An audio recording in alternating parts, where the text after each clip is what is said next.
Tenth class संसाधन एवं विकास पढ़ रहे थे हम। आगे देखते हैं, संसाधन नियोजन हमने समझ लिया था और संसाधनों के नियोजन के बाद हम देखते हैं कि प्राचीन काल में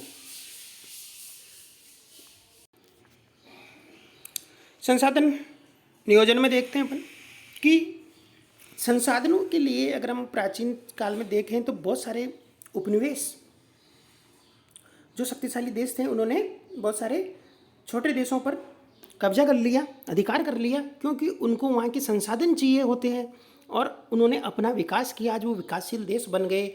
ये उपनिवेश का इतिहास हमको बताता है कि विदेशी जो आक्रमणकारी हैं, उन विदेशी आक्रमणकारियों ने संसाधनों के लिए, जो छोटे छोटे देश थे, कमज़ोर देश थे, उनमें बहुत सारे संसाधन थे वहाँ पर, और उन देशों पर उन्होंने अधिकार कर लिया। भारत भी उपनिवेश रहा इंग्लैंड का, और इंग्लैंड के लोगों ने, हमने पढ़ा है कि किस तरह उन्होंने यहाँ से जो रॉ मटेरियल है, कच्चा माल है, वो इंग्लैंड लेके जाते और वहाँ वस्तु निर्मित करते। यानी इंग्लैंड ने भी हम पर अधिकार किया और यहाँ के संसाधनों का उपयोग किया उन्होंने। संसाधनों का संरक्षण आवश्यक है। संसाधनों का संरक्षण, संसाधन किसी भी तरह के विकास में महत्वपूर्ण भूमिका निभाते हैं, परंतु संसाधनों का विवेकहीन उपयोग, अति उपयोग के कारण कहीं सामाजिक, आर्थिक और पर्यावरणीय समस्याएं पैदा हो सकती है। यानी संसाधन हमारे लिए आवश्यक है, हम हमारे यूज़ के लिए वो बने हुए हैं, लेकिन हमें उनका मितव्ययतापूर्ण उपयोग करना चाहिए। विवेकहीन उपभोग करने से वो संसाधन आने वाले समय में नष्ट हो जाएंगे और उससे बहुत सारी पर्यावरणीय, आर्थिक समस्याएं उत्पन्न हो सकती है। और इन समस्याओं के बचाव के लिए विभिन्न स्तरों पर संसाधनों का संरक्षण आवश्यक है। संसाधन संरक्षण मतलब संसाधनों को बचाना आने वाली पीढ़ी के लिए आवश्यक है। भूतकाल से ही संसाधनों का संरक्षण बहुत से नेताओं और चिंतकों के लिए चिंता का विषय रहा है। उदाहरण के लिए गांधी जी ने संसाधनों के संरक्षण पर अपनी चिंता इन शब्दों में व्यक्त की है। उन्होंने कहा है कि हमारे पास हर व्यक्ति की आवश्यकता पूर्ति के लिए बहुत कुछ है, लेकिन किसी की लालच की संतुष्टि के लिए नहीं। अर्थात हमारे पास पेट भरने के लिए बहुत है, लेकिन पेटी भरने के लिए नहीं। ये शब्द गांधी जी के थे। उन्होंने कहा कि इसका जो सारांश है वो निकलता है कि हमें संसाधनों का अनावश्यक उपयोग, यानी जितनी हमें आवश्यकता है, जैसे पानी है, एक संसाधन है, हमें आवश्यकता है पानी की, उतना हमने पी लिया, या घर में हमने उसको यूज़ कर लिया, लेकिन उसके अलावा जैसे नल आता है तो हम पानी को खुला छोड़ दिया, हमने पानी बह रहा है, तो वो अनावश्यक जो हम पानी की जो बर्बादी कर रहे हैं या किसी भी संसाधन का हमें ऐसे यूज़ करते हैं, वो गलत बात है। इससे आज यही स्थिति रहने की वजह से संसाधन संरक्षण की आवश्यकता महसूस हो रही है। नेक्स्ट देखते हैं, तो ये सभी चीज़ों से बचने के लिए, ये सारी चीज़ों, बहुत सारे विश्व के जो देश हैं वो इकट्ठे होते हैं, अलग अलग नाम से सम्मेलनों के नाम देते हैं वो, और पर्यावरण पर चिंता जाहिर करते हैं, लेकिन वो सिर्फ चिंता ही जाहिर होती है। उनके कोई रिजल्ट जो हैं, बहुत सालों से वो मीटिंग ले रहे हैं विश्व के देश, लेकिन कोई रिजल्ट देखने को नहीं मिल रहा है। वही पर्यावरणीय समस्याओं से आज हमारा देश ही नहीं, पूरा विश्व जूझ रहा है। देखते हैं, भू संसाधन को देखते हैं। हम भूमि पर रहते हैं और इसी पर अनेक आर्थिक क्रियाकलाप करते हैं, विभिन्न रूपों में इसका उपयोग करते हैं। अतः भूमि एक महत्वपूर्ण संसाधन है। प्राकृतिक वनस्पति, वन्य जीवन, मानव जीवन, आर्थिक क्रियाएं, परिवहन, संचार व्यवस्थाएं भूमि पर ही आधारित है। यानी भूमि पर सारी चीज़ें, प्राकृतिक वनस्पति है, वन्य जीव है, मानव जीवन है, और मानव जीवन की जो आर्थिक क्रियाकलाप है, परिवहन, संचार, ये सारे भूमि के बिना संभव नहीं है। और भूमि का जो भूमि संसाधन का जो संरक्षण है वो एक सावधानी से और योजनाबद्ध तरीके से करने की आवश्यकता है। भारत में भूमि पर विभिन्न प्रकार की भू आकृतियाँ हैं। जैसे भारत में पर्वत है, पठार है, मैदान है, द्वीप है, ये सारी भू आकृतियाँ भारत में। लगभग 43% जो भूभाग है भारत का वो मैदानी है। कृषि और उद्योग की विकास के लिए ये सुविधाजनक है। और पर्वत पूरे भूभाग के 30% भूभाग पर है। यानी पर्वत कितने परसेंट भूभाग पर है? 30% भूभाग पर पर्वत है। और कुछ बारहमासी नदियों के प्रवाह को सुनिश्चित करते हैं। पर्यटन विकास के लिए अनुकूल परिस्थितियां प्रदान करता है और पारिस्थितिकी के लिए महत्वपूर्ण है। देश के क्षेत्रफल का लगभग 27% भाग पठारी है, और इन पठारी क्षेत्रों में खनिज, जीवाश्म ईंधन और वनों का अपार संचय कोष यहाँ पर देखने को मिलता है। यानी भूमि में कुल अगर हम देखते हैं तो 43% मैदान आ गया, 30% जो भूभाग है वो पर्वतीय आ गया, और 27% भूभाग जो है वो पठारी भूभाग आ जाता है। ये देखिए डायग्राम के द्वारा आसानी से इसको हम समझ सकते हैं कितने कितने परसेंट क्या क्या चीज़ें हैं। यहाँ दिखाया गया है भूमि का उपयोग कि किन किन चीज़ों में भूमि का उपयोग हम करते हैं। 1900 ये वाला जो चित्र दिया गया है वो 1960 और 61 का दिया गया है। ये 2014-15 के संदर्भ में दिया हुआ है। अगर हम 1960 और 61 के चित्र में हम देखते हैं तो हमें दिखेगा कि जो भूमि का उपयोग है वो सबसे ज़्यादा भूमि का उपयोग आपको दिख रहा है, ये कलर दिख रहा है सबसे ज़्यादा, यानी किसको दिखाता है, गैर कृषि प्रयोजनों के अंतर्गत वाला क्षेत्र है। ये जो ये ब्लू कलर दिखा रहा है ये आपको वन वाली भूमि दिखा रही है। इसके अलावा बाकी जो छोटे छोटे ये रेड कलर में दिख रहा है आपको ये बंजर और कृषि अयोग्य भूमि है। ये अगर हम 2014-15 यानी आज की स्थिति में देखते हैं तो हम पाएंगे कि आज जो क्षेत्र है वनों वाला जो क्षेत्र है वो थोड़ा बढ़ गया है, 23% हो गया वनों वाला क्षेत्र। और इसके अलावा जो बंजर भूमि है वो पहले ज़्यादा थी, 18% थी, और वो अब कम हो गई है, 5.5% है। यानी हमने भूमि का कुछ उपयोग अब कर लिया है, बंजर भूमि का उपयोग हमने कर लिया है। तो इस तरह ये चीज़ें डिफरेंस दिखाया गया है। भू उपयोग,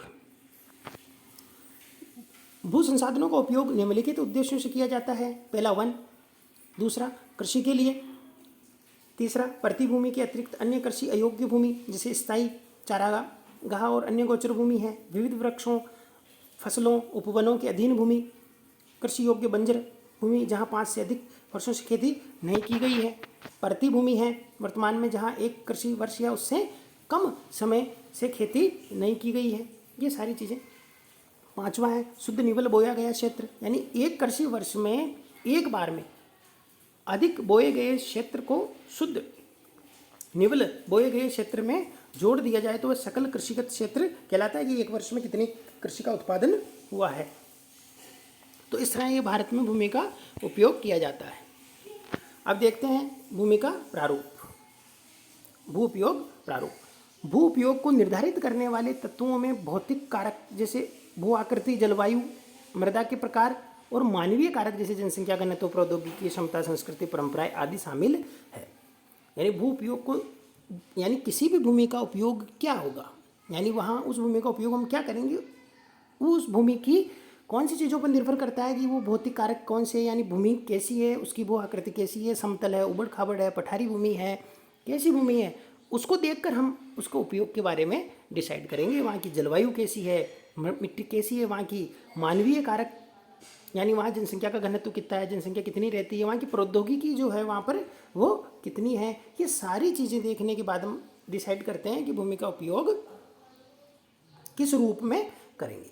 भारत का कुल भौगोलिक क्षेत्रफल 32.8 लाख वर्ग किलोमीटर है, लेकिन इसके 93% भाग के ही भू उपयोग के आंकड़े उपलब्ध है, यानी बाकी जो है वो खाली पड़ी हुई भूमि है जिसका हम कोई उपयोग नहीं करते हैं, क्योंकि ये भूमि पूर्वोत्तर जो प्रांत है, असम को छोड़कर जो अन्य क्षेत्र है वो उबड़ खाबड़ क्षेत्र है, पठारी भूभाग है, इसका उपयोग नहीं करते हैं। या फिर कुछ भाग जो चीन, जम्मू कश्मीर में पाकिस्तान और चीन ने अधिग्रहण कर लिया, यानी इनके आंकड़े हमारे पास उपलब्ध नहीं है। और नेक्स्ट बिंदु देखते हैं,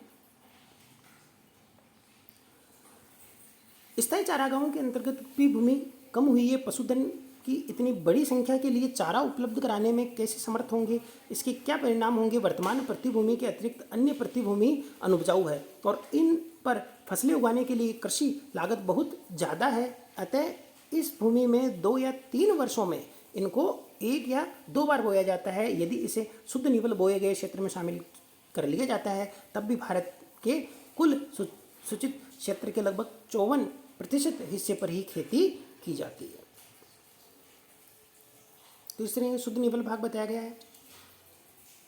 वन नीति की अगर बात करते हैं तो 1952 में वन नीति हमें हमारे भारत में निर्धारित की गई, जिसके अंतर्गत 33% भाग पर वन क्षेत्र होना जरूरी माना गया है। वन क्षेत्रों के आसपास रहने वाले लाखों लोगों की आजीविका इस पर निर्भर करती है। भू उपयोग का एक भाग बंजर भूमि और दूसरा गैर कृषि प्रयोजनों में लगाई गई भूमि कहलाता है। बंजर भूमि में पहाड़ी चट्टानें, सूखी मरुस्थल,